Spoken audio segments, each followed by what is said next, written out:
बच्चू कडू यांच्या विरोधात गुन्हा दाखल. आमदार प्रवीण तायडे यांचे भाऊ अभिजित तायडेंच्या हत्येचा कट रचल्याचा आरोप. कडूंची audio clip viral. TV9 Marathi मात्र या ऑडिओ क्लिपची पुष्टी करत नाही. हत्येचा कट रचणं हा आमचा धंदा नाही. आम्ही रक्त देणारे आहोत, कुणाचा जीव घेणारे नाही. अभिजित तायडेंच्या हत्येचा कट रचल्याप्रकरणी गुन्हा दाखल झाल्यानंतर बच्चू कडू यांचं स्पष्टीकरण. बच्चू कडू यांच्यावरील आरोपाचं प्रकरण फार गंभीर आहे. निवडणुकीत जिंकणं हरणं असतं, पण कुणाला मारण्याचा कट रचणं अयोग्य. बच्चू कडूंवर दाखल झालेल्या गुन्ह्यावरून बावनकुळेंची प्रतिक्रिया समोर. सध्याच्या काळात सरकारकडून दडपशाही सुरू. अशा परिस्थितीत संयम राखणं आवश्यक. विरोधकांना संधी मिळेल असं कोणतंही कृत्य करू नका. गुन्हा दाखल झाल्यानंतर बच्चू कडू यांची फेसबुकवर पोस्ट. रुपाली चाकणकर आणि भोंदू खरात यांच्यामध्ये 177 कॉल झाले. अंजली दमानिया यांचा खळबळजनक दावा. रुपाली चाकणकरांना अटक करा, दमानियांची मागणी. उपमुख्यमंत्री शिंदे आणि खरात यांच्यामध्ये तब्बल 17 कॉल झाले. सर्वाधिक 21 मिनिट चर्चा झाली. हे कॉल कशासाठी झाले, दमानियांचा सवाल. तर भाजपच्या चंद्रकांत पाटील यांचे 8 आणि आशिष शिलारांमध्ये 1 कॉल झाल्याचा दावा. भाजप नेते चंद्रकांत पाटील यांचे 8 आणि आशिष शिलार यांचा खरातला 1 कॉल झाल्याचा दमानियांचा दावा. सुनील तटकरे आणि खरात यांच्यातही 8 कॉल झाल्याचा आरोप. दीपक केसरकर यांचे जवळचे व्यक्ती दीपक लोंढेंचे भोंदू अशोक खरातला 189 कॉल्स. अंजली दमानियांचा गंभीर आरोप. दोघांमध्ये तब्बल 8 तास 29 मिनिट संभाषण झालंय, दमानियांचा आरोप. खरातवर कुठलेही आरोप नव्हते तोपर्यंत त्याच्याशी बोलण्यावरती कुठलेच निर्बंध नव्हते. केवळ फोनवरती बोलल्यानं सिनियर मंत्र्यांवरती आरोप करणं चुकीचं. दीपक केसरकर यांचं हे प्रत्युत्तर. भोंदू खरात प्रकरणाला राजकीय वळण देऊ नका. प्रकरणाचा सखोल तपास सुरू. आरोपींना सोडलं जाणार नाही. अंजली दमानियांच्या आरोपांवर मंत्री संजय शिरसाट यांची प्रतिक्रिया समोर. दमानियांचा पुरवठा अधिकारी कोण? मंत्री उदय सामंत यांचा सवाल. दमानिया यांच्याकडे यादी गेली असेल तर चौकशी व्हायला हवी, उदय सामंत यांची मागणी. 1-2दा फोन आला तर लगेच कुणी दोषी ठरत नाही. अंजली दमानियांच्या आरोपांवर प्रवीण दरेकर यांची प्रतिक्रिया. आशिष शिलार, चंद्रकांत पाटलांना दोषी ठरवणं योग्य नाही, दरेकरांचं मत. एकनाथ शिंदेंवर घाणेरडे आरोप करणं हे बेशर्माचं लक्षण. विनाकारण घाणेरडं राजकारण करू नका. दमानियांच्या आरोपांवर आमदार संजय गायकवाड हे भडकले. घरात खूप कॅश यायची. वडिलांना सर्व काही माहिती. एसआयटीच्या चौकशी दरम्यान भोंदू अशोक खरातच्या मुलाची कबुली. खरात प्रकरणी शिवनिका संस्थांच्या 3 संचालकांची एसआयटी चौकशी. आर्थिक व्यवहारासंदर्भात खरात समोरच 3ही संचालकांची एसआयटी चौकशी. खरातचे सावकारीचे अनेक व्यवहार समता आणि जगदंब या 2 पतसंस्थेच्या माध्यमातून झाल्याचं समोर. सावकारीचं काम करून लोकांच्या जमिनी स्वतःच्या नावावर करत असल्याचं समोर. पोलिसांचं पतसंस्थांना पत्र, मात्र खात्याची माहिती देखील मागवली.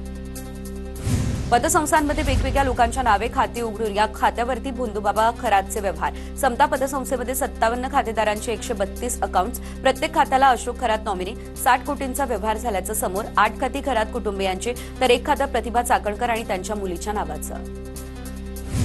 कल्पना खरात 16 वर्षांपासून माहेराशी संपर्कात नव्हती. स्थानिक पोलिसांच्या मदतीने कल्पना खरातच्या माहेरची माहिती उघड. वडील आणि भावाच्या निधनावेळी देखील कल्पना खरात माहेरी गेली नाही. खरातची पत्नी कल्पना खरात सध्या फरार. नीलम गोरेंसंदर्भात माहिती देणारी एक व्यक्ती पुण्यातील आणि एक व्यक्ती नाशिकमधील तृप्ती देसाईंची माहिती. गोरेंसंदर्भातील आरोपांवर ठाम. माहिती देणारी व्यक्ती शिंदेंच्या सेनेतील आणि योग्य वेळी पुरावे सादर करणार. तृप्ती देसाई यांचं हे स्पष्टीकरण. नामकरण आवारेसह पत्नी आणि मुलाची शिर्डी पोलिसांकडून आता 10 तास चौकशी झाली. मी खातं उघडलं नाही. नामकरण यांचं स्पष्टीकरण. माझा त्या खात्यांशी कुठलाच संबंध नाही. आवारेची माहिती. भोंदू खरातच्या अडचणीत आणखी वाढ. नाशिकमध्ये 12वा गुन्हा दाखल. भोंदू खरातवरती नाशिकमध्ये आणखी एक गुन्हा दाखल. आर्थिक फसवणूक केल्याप्रकरणी भोंदू खरातवर हा गुन्हा दाखल. राष्ट्रवादी काँग्रेस पक्षात 2 गट पडणार असल्याच्या चर्चा. आमदार शिवाजी गर्जे आणि तटकरे यांच्यामध्ये शाब्दिक खडाजंगी झाल्याची माहिती. गर्जे राष्ट्रवादीच्या इतर आमदारांची दिशाभूल करत असल्याचा आरोप. तटकरे पटेलांना लक्ष करणाऱ्या बातम्या काल्पनिक असल्याची भूमिका पार्थ पवार यांनी मांडली आहे. तटकरे पटेल यांच्यासारख्या ज्येष्ठ नेत्यांना टार्गेट करणं दुर्दैवी असंही त्यांनी म्हटलंय. प्रफुल्ल पटेल आणि सुनील तटकरेंच्या बाजूनं पार्थ पवार यांनी ट्विट केलंय. नवी मुंबई या ठिकाणच्या पामबीच मार्गावरून सायन पनवेल महामार्गाला जोडणाऱ्या उड्डाणपुलाचं गणेश नाईकांच्या हस्ते उद्घाटन. मात्र उड्डाणपुलाची उद्घाटन पत्रिका आणि कोनशिलेवरती एकनाथ शिंदेंचं नाव डावललं. याविरोधात संतप्त शिवसैनिकांचं निषेध आंदोलन.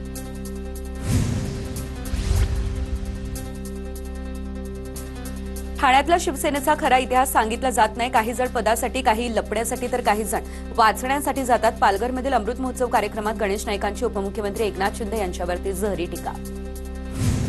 मुंब्र्यामध्ये भगवा ही सुरुवात आहे. इस्लामापूरचं ईश्वरपूर तसंच मुंब्र्याचं मुंब्रा देवी करू. जितुद्दीन सारखे आम्ही रोज नाश्त्यामध्ये खातो. मुंब्र्यातील सभेतून नितेश राणेंची जितेंद्र आव्हाडांवर सडकून टीका. मुंब्र्यात नितेश राणे आणि जैनमुनी निलेश चंद्र यांची सभा संपन्न. जलील यांना सांगतो तुझा बाप. नितेश राणे मुंब्र्यात आलाय. निलेश चंद्र यांची टीका. तर नितेश राणे मुख्यमंत्री व्हायला पाहिजे असंही केलं वक्तव्य. सोलापूरच्या माढ्यातील अंजन गावात लक्ष्मण हाकेंसाठी या महापुरुषांच्या पुतळ्याला विरोध नाही. प्रशासनानं तो योग्य ठिकाणी बसवावा. हाकेंची ही मागणी. आंदोलनस्थळी पोलिसांकडून काही जणांवरती सौम्य लाठीचार्जही. माढ्यात हाकेंच्या विरोधात नागरिकांकडून चले जावच्या घोषणा. लक्ष्मण हाकेंमुळे तणाव गावात वाढला. 3 दिवस राज्य महामार्ग बंद असल्यानं मोठी अडचण. लक्ष्मण हाकेंना दंगली घडवून पैसा कमवायचा आहे. हाके जातीयवाद पसरवत आहे. महाराष्ट्रात दंगली घडल्या तर कारणीभूत हाके असणार. यशवंत सेनेचे अध्यक्ष विष्णू गुराढे यांचे हाकेंवरती गंभीर स्वरूपाचे आरोप. अंजन गावातील पुतळ्याच्या वादावरून गोपीचंद पडळकरांची टीका. जातीवाद आणि राजकारण सुरू असल्याचा पडळकरांचा आरोप. सोलापूरच्या अंजन गावातील पुतळ्याच्या वादावर अखेर तोडगा निघाला. बैठकीत तोडगा निघाल्यानंतर पुजारी फरांडे महाराजांचं आंदोलन मागे. मध्यरात्री पुजारी फरांडेंचं आंदोलन मागे. शिवरायांचा पुतळा दुसऱ्या जागेवर बसवण्याचा एकमतानं निर्णय. सोलापूर या ठिकाणच्या अंजन गावात शिवरायांच्या पुतळ्यासाठी धनगर समाज जागा देणार. खेलोबा मंदिर ट्रस्ट पुतळ्यासाठी 1 गुंठे जागा देणार. खेलोबा मंदिराचे महाराज आणि पोलीस अधीक्षकांकडून जागेची पाहणी. जिल्हा परिषद सभापती निवडीतल्या विजयानं जयंत पाटलांना आसुरी आनंद. गोपीचंद पडळकर यांची टीका. पडळकरांच्या विरोधात एखाद्याला राज्यपाल आमदार केल्याचा फील जयंत पाटलांना आलाय. पडळकरांचा खोचक टोला. खडसे कोलकाताच्या महाराजाकडे काळी जादू करायला जातात. गिरीश महाजनांचा एकनाथ खडसेंवर निशाणा. तर खडसे मेंढ्यांच्या कातडीचे जमीन परत का करत नाही, महाजनांचा हा सवाल. शेतकऱ्यांवरती संकट येतं तेव्हा संकटमोचक महाजन कुठे असतात. आमदार नगरसेवक फोडणं संकटमोचकांचं कर्तव्य आहे का. संजय राऊत यांची मंत्री गिरीश महाजन यांच्यावरती टीका. तर मी राज्यात असून शेतकऱ्यांना भेटतोय. आपले आमदार खासदार कसे टिकून राहतील याकडे राऊतांनी लक्ष द्यावं. गिरीश महाजन यांचं राऊतांना हे प्रत्युत्तर. संजय राऊत हे दुसरे खरात. दादांच्या राष्ट्रवादीचे आमदार अनिल पाटलांचं हे वक्तव्य. संजय राऊत राजकीय भुंदुगिरी करताय. राऊतांनी त्यांचे आमदार सांभाळावे. अनिल पाटलांचा निशाणा. संजय राऊतांनी त्यांच्या बुद्धीच्या दिवाळखोरीचं प्रदर्शन केलं. शिंदे सेनेचे आमदार चंद्रकांत पाटलांची टीका. भाजप सेनेची युती नैसर्गिक. आम्ही इकडे तिकडे जाणार नाही, पाटलांचं हे विधान.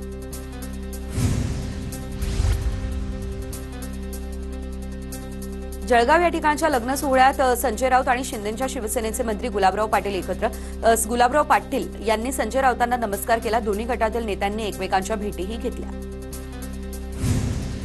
माझा आवाज दाबला गेला पण मी हारलो नाही. सार्वजनिक विषयांवरती बोलणं गुन्हा आहे का. मी काही चुकीचं केलंय का. आम आदमी पक्षाने उपनेते पदावरून काढलं. त्यानंतर राघव चड्डा यांचा हा सवाल.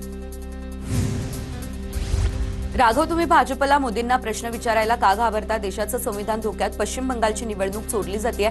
यावर तुम्ही का बोलत नाही. आपच्या नेत्या असलेल्या आतिशी यांचा हा सवाल.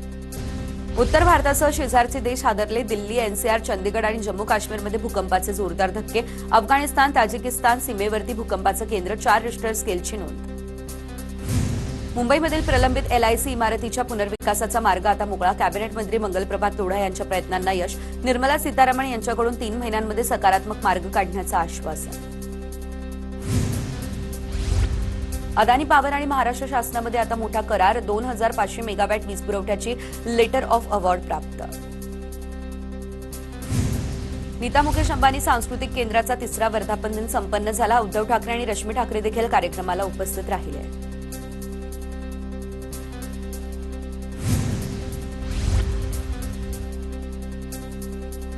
मुंबईमध्ये फॅशन स्ट्रीट जवळ महिलांसाठीच्या फिरत्या शौचालयामध्ये फूड स्टॉल थाटल्याचा प्रकार. स्टॉलसाठी राहुल नार्वेकर आणि मकरंद नार्वेकर यांची परवानगी अशी स्टॉल चालकानं माहिती दिली. मात्र अशी कुठलीच परवानगी दिलेली नाही. नार्वेकरांची माहिती. मीरा भाईंदरमध्ये बोगस रिक्षा परमिट घोटाळ्याचा आरोप. तर बनावट कागदपत्रांच्या आधारे बोगस रिक्षा परमिट लाटले. आमदार नरेंद्र मेहता यांचा आरोप. परिवहन मंत्री प्रताप सरनाईक यांच्याकडून चौकशीचे आदेश.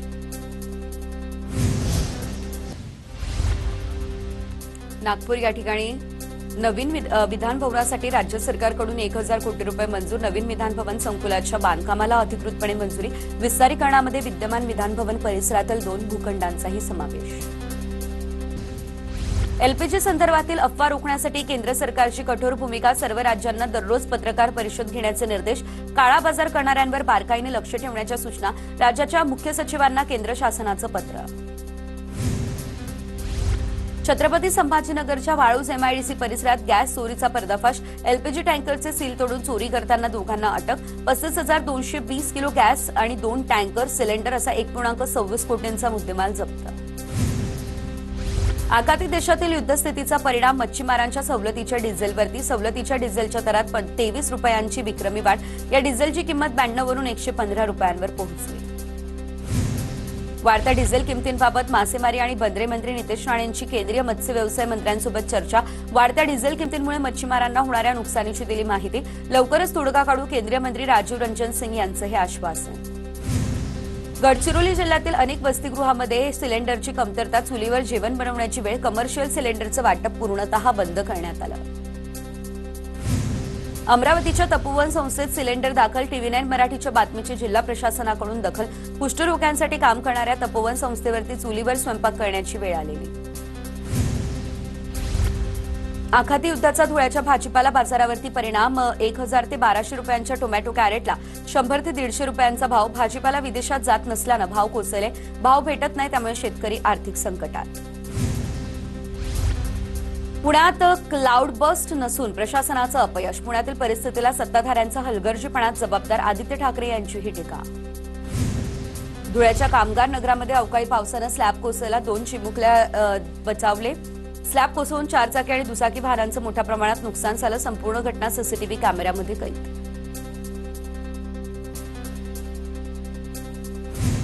धडगाव तालुक्यामध्ये अवकाळी पावसामुळे कैरीचं मोठं नुकसान. कैऱ्या पडून गेल्या, त्यामुळे शेतकरी हवालदिल.